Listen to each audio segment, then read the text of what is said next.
gimana? Kemarin ketemu nggak? Kemarin pas di lapangan Banteng 2 kali manggung. Gimana kondisinya sekarang? Ya alhamdulillah sehat.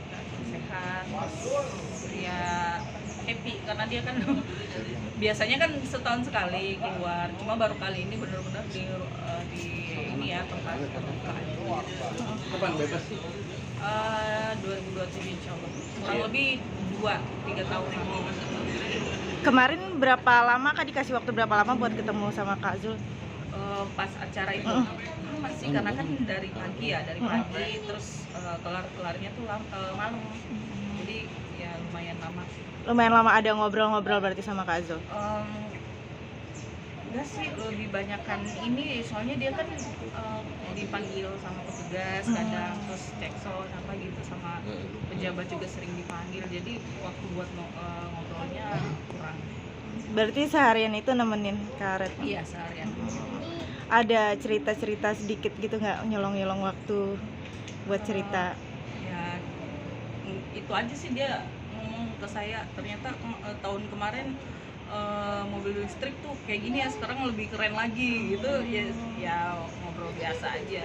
Berarti sempat ada kaget dengan dunia luar gitu ya Kak? Iya, Ya, karena kan makin banyak tuh, nah dia kaget, wih keren banget, apalagi dia baru ke ini lagi kan, Jakarta Pusat tuh, jadi dia kayak gedung-gedung makin banyak.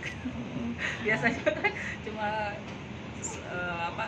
sebatas kayak di kementerian aja. sempat ketemu anak-anak? Baru atau udah sering ketemu? Udah sering, cuma kemarin pas acara aku bawa, karena kan kebetulan juga kan lagi libur. Nggak libur sih, sekolah, cuma pulangnya cepat, jadi aku bawa. Gimana numpahin rasa kangen papanya ke anak-anak?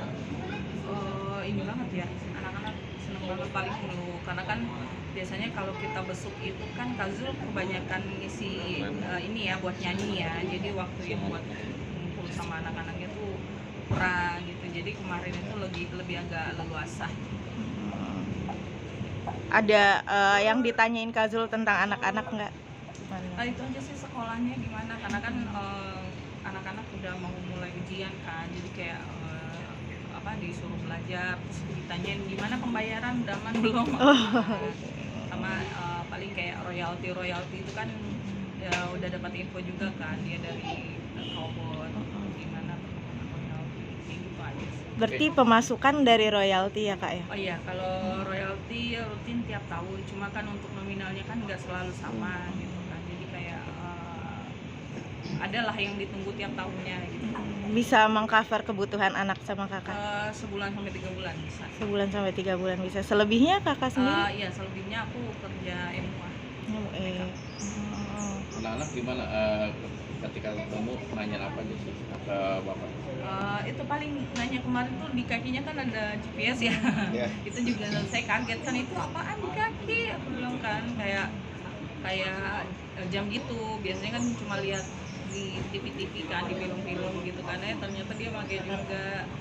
Tapi nggak terganggu ya dengan adanya si ya, GPS mau itu? gimana gitu katanya, apalagi kan dia makainya sebelum acara kan buat ini tuh, jadi dia cerita tuh ini kalau dicas kita harus standby kakinya katanya udah kecolokan gitu, karena ada butuh dicas juga kan tiap berapa jam.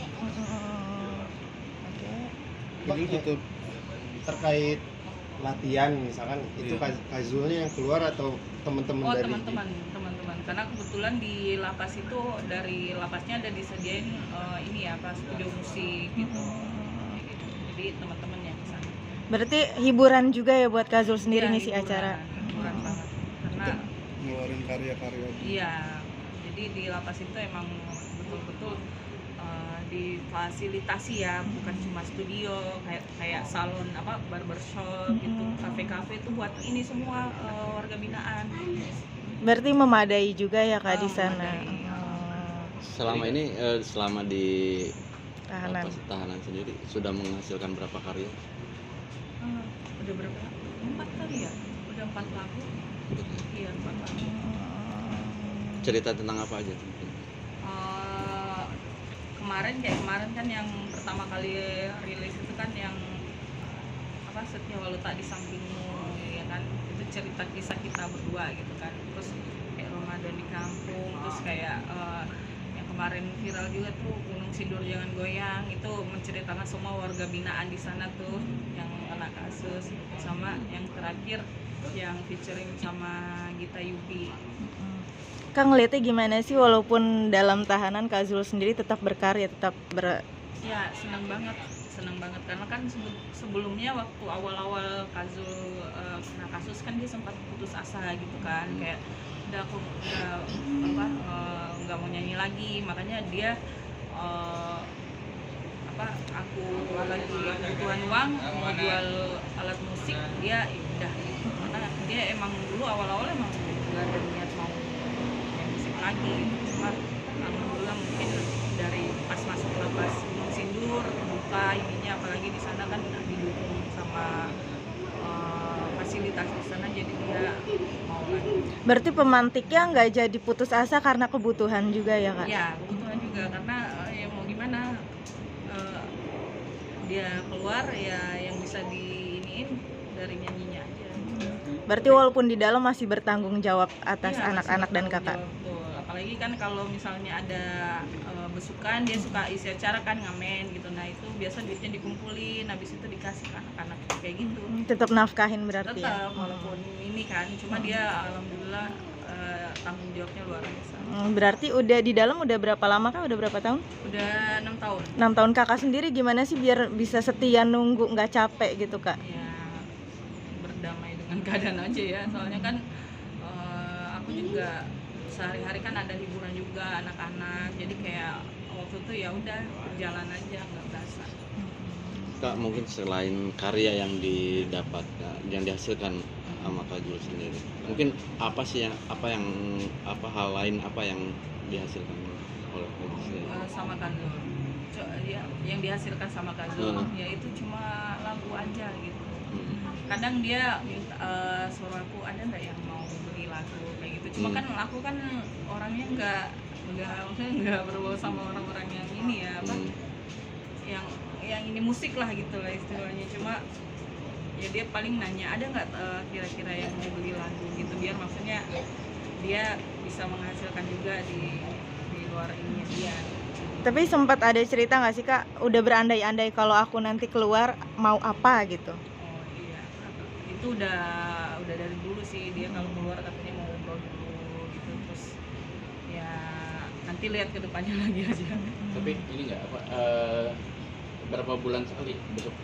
Sebulan sekali, kadang juga 2 kali, tergantung. Kalau misalnya anak-anak lagi libur kan Sabtu, jadi aku bawa, tapi kan nggak selamanya aku juga Sabtu bisa, kadang-kadang aku harus ngerias juga kan, jadi aku nyesuaiin jadwal Sempet-sempetin aku ya. aja. Tapi dikasih waktu lama nggak di sana? Setengah jam. Setengah jam. Nah ini kan ada kewajiban istri dan suami istri ya. Ada nggak dikasih waktu untuk kewajiban berdua itu? Nggak ada. Nggak ada. Semua nggak ada. Nggak pernah kayak gitu, nggak ada ya? Nggak ada. Tapi Kak, anak-anak kan masih kecil ya. Kasih pengertiannya gimana sih Kak? Ya mereka sih nggak terlalu susah dikasih tahu ya, karena mereka juga kesini-sini udah pintar buka-buka, baca-baca. Paling kayak itu apa sih yang bikin, itu apaan sih yang bikin papa ini gitu. Cuma aku yang bilang ngejelasin, oh itu biasa itu mah.